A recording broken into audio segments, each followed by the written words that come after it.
What is up, everybody? My name is Swift. We are back with game number 3 on day 2 of the Mechabellum Mini Masters tournament. We have my boy, one of my best friends, Roxas, on the bottom right here. He is Elite Specialist versus Dai. He is a QA tester. Roxas is also a QA tester. Dai is a QA tester. I don't know too much about him, but I know he's a very adaptable player, very solid player. He is training specialist on the top. You know, I try to be impartial, but Roxas is one of my best friends, so I'm going to root for Roxas. I'm still going to be objective in what I see. You know, I'll call it how it is, very honest, but I am rooting for my boy. Roxas and I have scrimmed well over 200 times. We have about a 50-50 record, but seems like he's getting, you know, maybe 55% to my 45% lately. So if you don't know, Roxas is a very, very aggressive player. He is probably one of the best players at taking towers that I've seen. His ability to just get in and apply pressure is crazy. And Dai is a very adaptable player, right? He's very good at like making quick decisions. So he'll see an opportunity and capitalize on it. If there's a card drop, he can switch his strategy, you know, make a pivot in a second. So it's going to be very interesting to see how Dai reacts to this. You know, Roxas is going to throw a lot at Dai, but Dai is very quick to react and then, you know, make the correct adjustments. So I'm very excited for this game. This is the losers bracket, so it's a double elimination tournament. So Mechabellum Mini Masters was an 8-player invitational. 2 players went home last week. 2 players will go home today. Dai just lost his game against Alpha Titan. Alpha Titan played a flawless victory. If you haven't watched the video, I hope you know, even though I just spoiled it, I still suggest you go watch it because it was that good of a defensive game by Alpha Titan. Roxas lost his first match last week against Alpha Titan. It was a very close game, but he played Diana in the losers bracket and ended up eliminating Diana. Roxas with deployment module, it's very much something that he would do. I'm very curious to see what Dai is going to pick because I think he's, you know, is he wanting to go into Improve Sandworm? Is he going to go Elite Phoenix? Well, he does choose the Elite Phoenix. And he gets an Elite Phoenix out already. That is a 400 cost on round 2. That is crazy. So he was training specialist. He had the extra 50. So he spent the 50 on unlocking the Phoenix and dropped all 400 on getting one single pair of Phoenix out, although it is level 3. Roxas has nothing that can shoot up. Oh wait, he has a marksman. Roxas has a marksman. And it's a level 2. It's going to do 4,600 damage, which will one-shot the level 3 Phoenix. Oh, that is such an unfortunate break for Dai. That is a phenomenal read by Roxas. That is an absolutely phenomenal read by Roxas. Roxas able to get the tower as well, although he didn't really need it. That is a very unfortunate break for Dai, who just spent, you know, he didn't use one of his deployments and he spent all his resources into something that was just countered by what Roxas had on the board.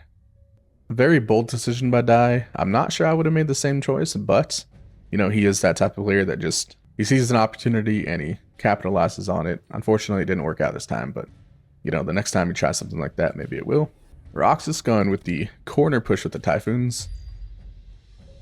Dai coming out with the defensive oil. I think that is a fantastic play by Dai. But Roxas, did he anticipate it? Did he anticipate the oil? Because if he did, he's sure in the heck lining everything up on this left. Roxas is going to pull, he's going to pull these crawlers, he's going to pull a lot of these crawlers to the flank, and then he's just going to walk right in and take the tower. The wasps are going to get stuck on the Rhino. The Typhoons will go ahead and clear up the wasps and the Fangs. Dai with the Phoenix right here could be a game changer. The Phoenix actually might take out the Rhino and clean up the Typhoons depending if anything is in front of it. So that is a fantastic play by Dai, recognizing that, you know, his weak side tower was vulnerable. This is what I'm talking about with Dai making adjustments. He knew his weak, so he dropped another Phoenix over here. He committed to the Phoenix. Even though it didn't work out too well in round 2, he's still committed. He still sees, you know, the vision. And, yeah, it might. I think Dai's going to come out on top. I think the wasps are going to act as chaff for the marksman, and the Phoenix will be able to clean up the Typhoons. A job very, very well done by Dai. He's still staying at 2,900 HP though. Not a position you want to be in. But how is Roxas going to answer these Phoenix? Roxas coming out with laser sights. I'd imagine he's going to put it on his Typhoons. Maybe he'll put it on his Marksman. Yep, he puts on Typhoons. He moves his Rhino. I'm not sure how I feel about this Rhino because now he's going to have the attention of the Phoenix over here. And then these Phoenix are going to be able to kill the Typhoons over there. So I think maybe that wasn't the best placement on Roxas's part. Roxas getting Wasps of his own. So Dai has range, anti-air, and HE. Roxas has range, anti-air, and shields. So range anti-air versus range anti-air. It could be anybody's battle with the Wasps. If Dai triple tech the Wasp and got HE, then he will win that battle. But that is a big if. That is a big commitment. And he already has the Elite Phoenix, so I'm not sure we'll see triple tech Wasp coming out of Dai. But it is always interesting to see the Wasp chess battles. It's like a battle within a battle. Dai protecting his flanks very well with Wasps. Roxas missiling out the sledges. Going to get a nice tower push coming from the center. The Phoenix did latch on to the Rhino though and stopped it kind of in its tracks. So I do think that, you know, putting the crawlers in front maybe would have been a better play, just so the Phoenix couldn't latch on to the Rhino so fast. Dai leveling his tower to level 2. Very smart on his part. Recognizing he doesn't have to get this one to level 2 yet because he has oil. I imagine he's going to get this one to level 2 next round when the oil goes away. And I think Dai is going to take this round as well. The level 3 Phoenix will be enough to clean up the Typhoon. Oh, and Dai gets the missile as well. That's minus 50 for Roxas. So this is a very, very close game. Anybody's game at this point. Roxas opts to skip. I think Roxas could have went photon coating if he decides to drop another Rhino, but he does have photon coating, you know, as a tech, so maybe he didn't want to do that because, you know, that's something he's going to consider in the future, which is perfectly fine. I think skipping is, you know, Dai opted for efficient tech. I'm not sure that's going to make economic sense, and the reason is because, you know, he's going to have to get 3 or 4 techs for it to pay for itself, be economically efficient. But by that point, the amount of money he spent now, the amount of supplies he spent now, are going to be worth more than, you know, the supplies he's saving later on. Like 54 rounds from now or 3 rounds from now isn't going to be worth, you know, the amount he spent now. So I'm not sure efficient tech was the call, but, you know, it could be. We never know. We'll see how it shapes out. Roxas doubling down on these Wasps. He gets jump drive, makes a switch, knowing that the oil is down. He can't oil the side, so he's going to make a play on that tower.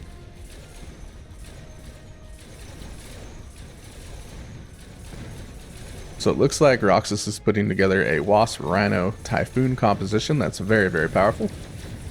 He does have this marksman for the Wraith.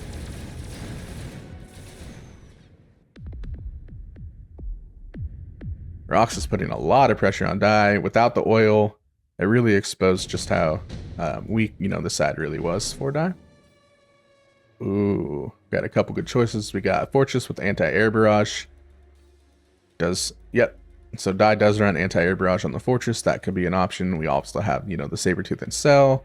We have the Phantom Ray, you know, potential aggressive plays here. Really curious to see what both of these gentlemen do. Roxas is a Fortress player, so a lot of times he'll like to go super aggressive with Wasps and let's say Steel Balls or something, and then he'll just pivot into Fortress, especially if there's a Fortress drop. He'll take that opportunity and he'll just powerhouse it, right? It's no longer like these precision strikes where you don't really know where he's coming from. He just puts a couple Fortress down and just walks in. 2 level 2 Fortress, mobile beaconed. So I imagine that's probably what he's going to be doing. Yep, there it goes. It's going to be so much to deal with. And he does opt for anti-air barrage, which is just going to, you know, really hurt Dai. Although I don't know anti-air barrage was the call, if I'm being completely honest, because he already has the Typhoons and he already has the Wasps. So I'm not sure anti-air barrage was the call. I think, you know, maybe he would have got a little bit more value out of something like barrier or, you know, tech somewhere else. But I don't know. Maybe it is a good play. Dai also opts for the fortress. He doesn't get a tech. He drops another fortress down, although it's going to be level 1. The level 1 fortress on this side, if they link up, will definitely lose. Ooh, and Roxas puts the Rhino behind the fortress as well. It's kind of like the Rhino's the running back and the 2 fortresses are the guards or something.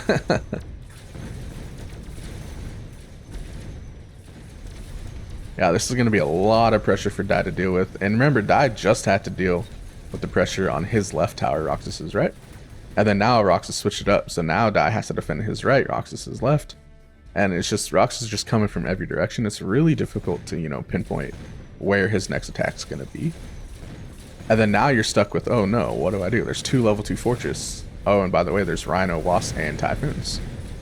So it's very difficult to deal with, especially when you have Phoenix going into anti-air barrage.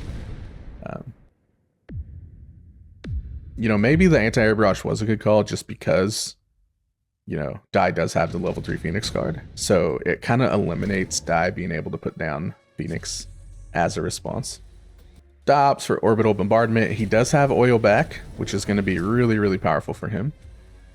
Roxas, anticipating the oil is going to be put on his left side, goes ahead and switches to his right and makes a push on the right. He's going to missile out the chaff in front just so he can get a faster push. Dai does indeed throw down the oil on his right side, which is Roxas's left, anticipating that that's where the main battle is going to be. So this is what I mean, man. He's kind of hedging his bets, though, because he's, you know, placing the orbital on this side, oil on that. I think that's a very smart play by Dai. He doesn't really know where it's going to come from, so he's just hedging his bets. I don't know if he has the answer, though, to stopping these fortress. Level 2 fortress, you know, very tough to deal with. He has level Typhoons. I just don't think that Launcher Overload Phoenix are going to be the answer, given that they have anti-air barrage. And so, if that was going to be the case, I would like to see missile devices or Mustangs with AM to really protect these Phoenix, or even race that are positioned higher. You know, they have to be able to take the missile barrages for these Phoenix to actually, you know, get their damage off.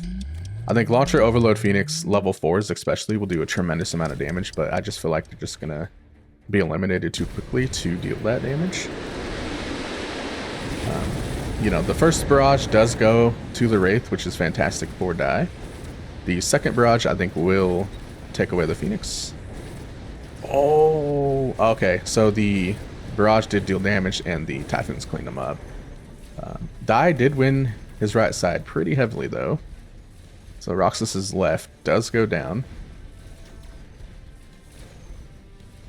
Will he have enough to clean it up? Is anybody game right now? The Phoenix stay alive. The Phoenix stay alive through the barrage. That will be enough damage. Phoenix eventually go down. Oh! What a fight. What a good job by Dai, honestly. I thought Roxas had that round for sure. Dai said, nope, I'm not done yet. Orbital Jab coming at Roxas. Roxas saying, I have had enough of these Phoenix. They're gonna go. You mean, Roxas, you don't want to deal with 274,000 damage in one round Phoenix? Why not? Fantastic play by Dai. I criticized the Launcher Overload, and this is why I say he's a better player than I am. He saw something I did not. 275,000 damage Phoenix against anti-air barrage. That is fantastic. But if you're Dai, you have to recognize that Roxas might take Jav. You have to mobile beacon these back. You have to. Like, in no real do you let this stay. You have to mobile beacon this back. This is the target, bar none, right? Roxas could hedge his bets and take out this. I think, in fact, if I was Roxas, I would take out this, you know, this Phoenix and this Fortress, because I would expect Dai to mobile beacon his carry Phoenix back. So I think this would have been a great bet hedger, but I think this is going to be a big mistake by Dai. I think this could be game ending, actually. This could be game ending. You know, not mobile beaconing this out of the way. I think that is a huge mistake. Hopefully it doesn't cost Dai the game. This orbital jab will get a lot of value, but it's not going to take down the fortress. Oh, and his Phoenix go down. That is such a bummer for Dai. Those were the carries last round, for sure. So the question is, Roxas is going to win the round, but is it going to be lethal? Right now, it is not looking good for Dai. Roxas absolutely got the tower way too fast. Oh, I think this might be game. The barrier just adds way too much HP to get through. He doesn't have any of the Phoenix left to get through it. He has 2. He has 2, but I don't think that's going to be enough. Gonna get the tower? No, he didn't get the tower in time. That is game for Roxas. I am very happy for my friend, but sad to see Dai go. Awesome player.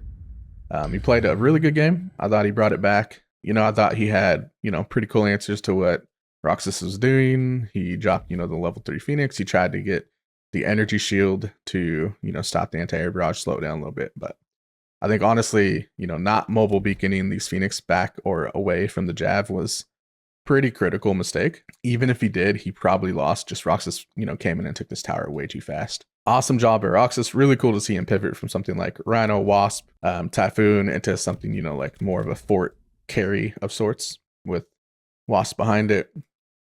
I think he did a phenomenal job changing what side he was attacking on.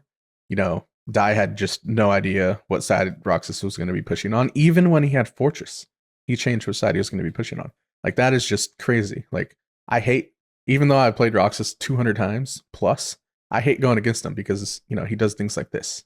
Like, what are you supposed to do against that? I have no idea. Great job by Dai. Amazing job by Roxas. Roxas moves on and will be playing next week. Dai, unfortunately, is eliminated from the tournament. This is Mechabellum, and it's going down. Whoop, got it poppin'.